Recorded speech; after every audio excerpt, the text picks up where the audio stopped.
Theme horror. গ্রামেগঞ্জে ছড়িয়ে থাকা আশ্চর্য ঘটনার প্রতি সুবিদেশের বিশেষ আগ্রহ। সে রিপোর্টার, খুঁজে খুঁজে নানান অতিলৌকিক ঘটনা খুঁজে বের করা এবং সেই ঘটনার শেষ পর্যন্ত পৌঁছনোই তার নেশা। সেই সুবিদেশী দক্ষিণ ২৪ পরগনার শালিকচরের একটি ঘটনার খবর পেল। সেখানে নাকি একটি বাচ্চা ছেলে বলে দিতে পারে গ্রামের পার্শ্ববর্তী শ্মশানে কার দেহ আসবে। মানে মৃত্যুর আগাম সংবাদ সে পায়। নিশ্চয়ই কোনো ফেরেববাজি চলছে শালিকচরে। খবরটা পেয়ে নিজের মনেই বলে উঠল সুবিদেশ। অফিসের সঙ্গে কথা বলে নিয়ে সে ঠিক করে শালিকচরে যাবে। সেখানে গিয়ে দেখবে আসল ঘটনা কি ঘটছে সেই গ্রামে। গ্রামে শীতের কামড় শহরের চেয়ে অনেক গুণ বেশি। ডিসেম্বরের সকালে তাই শালিকচর পৌঁছে প্রথমেই শীতে খুব কাবু হয়ে পড়ল সুবিদেশ। উত্তরে বিঘের পর বিঘে ধানি জমি, আর দিগন্তে ধোঁয়া ধোঁয়া কুয়াশা। সকাল 10টাতেও মনে হয় যেন মধ্যরাতের ঠান্ডা। সুবিদেশ এসেছে স্থানীয় অধীর বিশ্বাসের কানেকশনে। অধীরের বাড়িতেই তার থাকার ব্যবস্থা হয়েছে। গ্রামের পশ্চিম প্রান্তে অধীরের বাড়ি। গ্রাম্য দারিদ্র্যের চিহ্ন বাড়ির সর্বত্র। টালির বাড়ির ইতিউতি ছড়িয়ে আছে খড়, বাইরের দিকে ভাঙা বেড়ার পাঁচিল, আর তার সঙ্গে ততোধিক ভাঙা দরজা। গ্রামে ইলেকট্রিকের বাতি জ্বলে না। রাত হলে সম্বল হ্যারিকেনের আলো। অধীরের বাড়ির দাওয়ায় বসে বসে বেশ রেলা নিয়ে জিজ্ঞেস করল সুবিদেশ, কেসটা কি কাকা? অধীর জবাব দেয়, কেসটা সিরিয়াস। তোমরা বিশ্বাস করতে চাও না, কিন্তু সত্যি বলছি, আশেপাশের বেশ কয়েকটা গ্রামের লোকও এখন বিশ্বাস করতে শুরু করেছে। ছেলেটা সত্যিই মৃত্যুর আগাম খবর পায়। সুবিদেশ বলে ওঠে, যত ধান্দাবাজি। আচ্ছা, কেউ কোনোদিন মৃত্যুর খবর আলাদা করে বলতে পারে? ভগবান নাকি? অধীর বলে, বিশ্বাস না হয় চলো, নিজের চোখেই দেখে আসবে, চলো। অদিতদা, অদিতদা, ও অদিতদা। কথাটা বলতে না বলতেই দেখা যায় একটা ছোকরা গোছের ছেলে দূর থেকে অধীরকে ডাকতে ডাকতে দৌড়ে আসছে। অধীর বলে ওঠে, কি হলো আবার? অদিতদা, অদিতদা, আবার বীরেশ্বরের ছেলেটা বলছে নাকি আজকে গিরিধারীর জ্যাঠতো স্ত্রী মারা যাবে। অধীর বলে, ওই দেখো। সুবিদেশ ভাবে, যাক, হাতে কলমে প্রমাণ পাওয়া যাবে এবার। অধীর এক ঝটকায় সুবিদেশকে বলে, চলো চলো, নিজের চোখেই দেখবে সব, চলো। অধীর গ্রামের মোড়ল গোছের একটি লোক। শহরের সঙ্গে যোগাযোগ আছে বলে তাকে মান্যি করে চলে সবাই। সুবিদেশকে নিয়ে অধীর সাইকেলে করে রওনা দিল বীরেশ্বরদের বাড়ির দিকে। পথেই গিরিধারীর ঘর। সেখানে কি কাণ্ড ঘটছে এই খবর পাওয়ার পর সেটাও দেখে নেওয়া যাবে এই ফাঁকে। গিরিধারীর বাড়ির সামনে আশপাশের বাড়িঘরের মেয়ে বউদের ভিড়। গিরিধারীর ছেলে বউ এখন থেকেই কান্না ধরেছে। ছেলেটা যত বোঝাচ্ছে এসব বুঝলো কি মায়ের কিচ্ছু হবে না, কিন্তু কে শোনে কার কথা।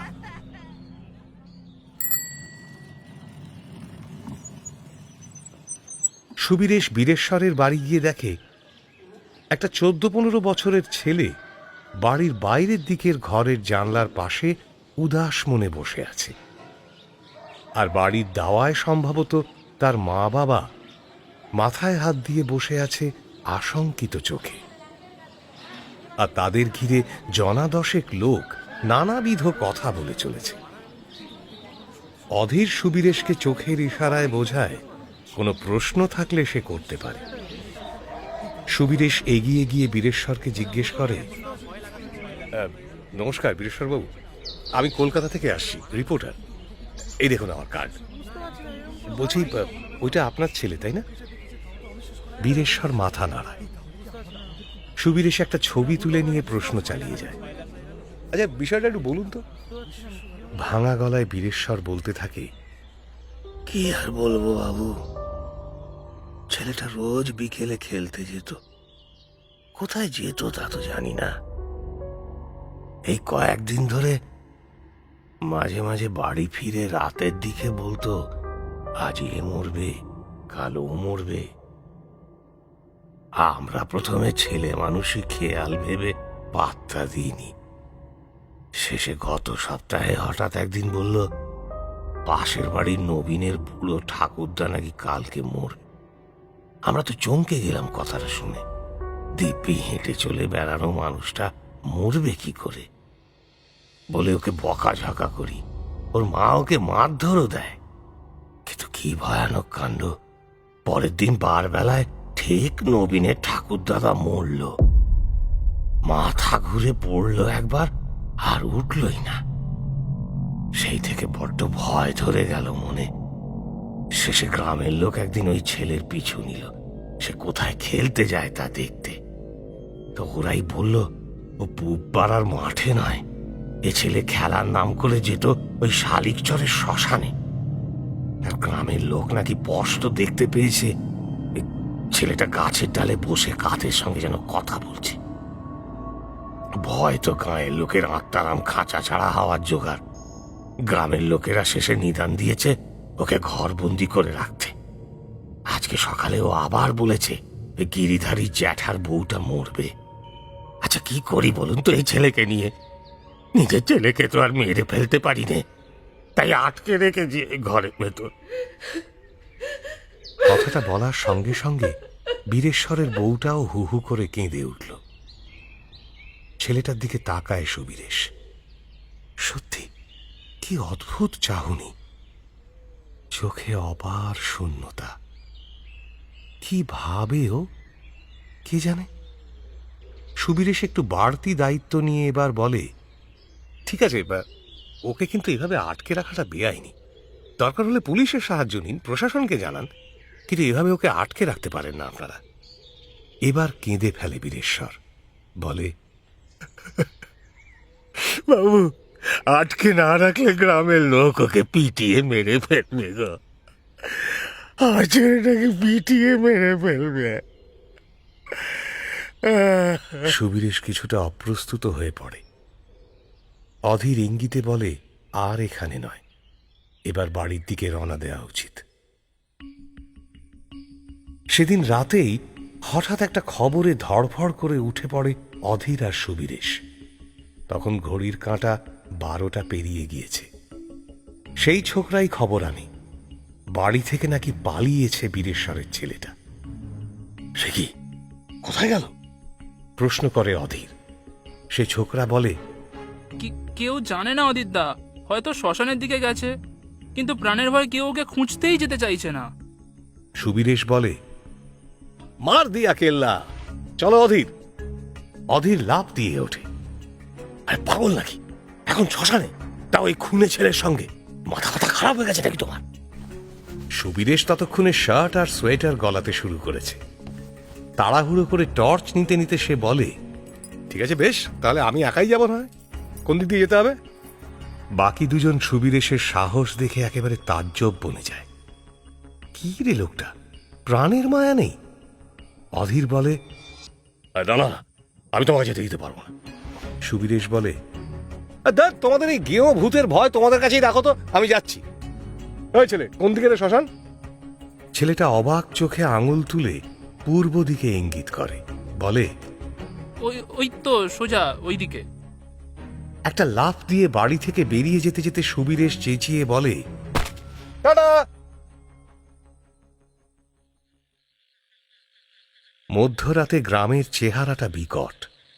ভূতপ্রেত থাক বা না থাক, এত রাতে অন্ধকার আর চাঁদের আলো মিলিয়ে সবকিছুকেই যেন ভুতুড়ে মনে হয়। প্রায় আধ ঘন্টা হেঁটে গ্রামের বসতি ছেড়ে একটা খোলা মাঠের কাছে এসে পড়ে সুবীরেশ। দূরে একটা বড় খালের মতো জলপথ, তাতে চাঁদের আলো চিকচিক করছে। তার পাশেই সম্ভবত শ্মশান, কারণ কেমন একটা গন্ধ বেশ কিছুটা দূর থেকেই পাওয়া যাচ্ছে। সুবীরেশ একটা ডোন্ট কেয়ার ভাব নিয়ে ক্রমেই এগিয়ে গেল শ্মশানের দিকে। ঠিকই, একবারে চিনে ঠিকই এসেছে। এদিক ওদিক পোড়া কাঠ, মালসা, ঝলসে যাওয়া পাটকাঠি, 2-3টে ভাঙা মড়ার খাট পড়ে আছে, কিন্তু আজ কোনো মড়া পড়ছে না। ধীরে ধীরে শ্মশানের ভেতরে এগোতে এগোতে সুবীরেশ শুনতে পায় কারা যেন হাসছে আর কথা বলছে। সেটা লক্ষ্য করেই সে বেশ কিছুটা এগিয়ে যায়। ক্রমে স্পষ্ট হচ্ছে শব্দটা, আরো কাছে আসছে। শেষমেশ শব্দটা ফলো করতে করতে সুবীরেশ গিয়ে পৌঁছয় শ্মশানের বুড়ো বটগাছটার তলায়। ওই তো বীরেশ্বরের ছেলে, কার সঙ্গে কথা বলছে ওখানে? পাগল নাকি ছেলেটা? টর্চের আলো ফেলে ক্রমে ওই শ্মশানের অপার অলৌকিকতার সমুদ্রে ভাসতে ভাসতে সুবীরেশ এগিয়ে যায় ছেলেটির দিকে। এগিয়ে গিয়ে ডাক দেয়, ওই ছেলে, কি করছিস এখানে এত রাতে? ছেলেটা এক ঝটকায় ঘুরে তাকায়। ও মা গো! বলে চেঁচিয়ে ওঠে সুবীরেশ। কি বিভৎস চেহারা এই বাচ্চাটার! সারা গায়ে যেন চাকা চাকা ফোসকা পড়ে গিয়েছে, চামড়া কুঁচকে গিয়েছে, আর চোখ দিয়ে কান্নার মতো বেরিয়ে আসছে রক্ত। দানব নাকি নাকি রাক্ষস কোনো একটা?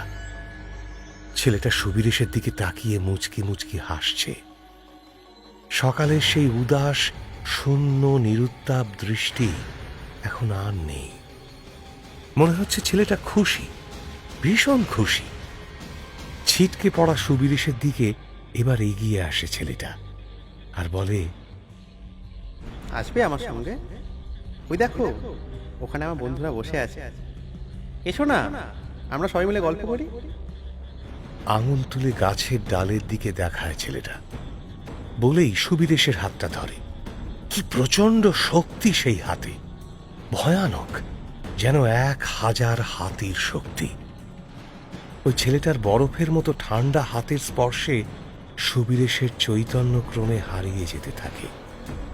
ক্রমে চোখ দুটো যেন বুজে আসে, সবটা ধীরে ধীরে ঝাপসা হয়ে আসে। হাতের টর্চটা এলিয়ে পড়ে মাটিতে।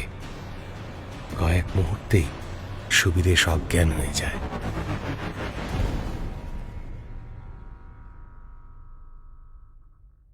পরের দিন যখন সুবীরেশের জ্ঞান আসে, তখন সে অধীরের বাড়ির দাওয়ায়। মাথার কাছে অধীরের বউ, গ্রামের আরো গণ্যমান্য কয়েকজন দাঁড়িয়ে দাঁড়িয়ে ডাক্তারও। জ্ঞান এসেছে দেখে ডাক্তার বলে, এই তো আর চিন্তা নেই, জ্ঞান এসে গিয়েছে। বললাম না, ট্রমা মশাই, ট্রমা। মারাত্মক শক পেয়েছিলেন হয়তো, তাই এই কাণ্ড। যাক, এবার আমি যাই। ডাক্তার আর গ্রামের বাকিরা চলে গেলে অধীর ধীর কণ্ঠে বলে, সবকিছু বিশ্বাস করো না। বীরেশ্বরের ছেলেটাকে আর পাওয়া যাচ্ছে না। তোমাকে শ্মশানে আনতে গিয়ে শুধু একটা লেখা পেয়েছি আমরা, রক্ত দিয়ে লেখা। সেখানে লেখা ছিল, আমি আমার বন্ধুদের সঙ্গে চললাম, তোমরা আর আমায় খুঁজো না। সুবীরেশের শিরদাঁড়া দিয়ে আবারও একটা ঠান্ডা স্রোত বয়ে যায়।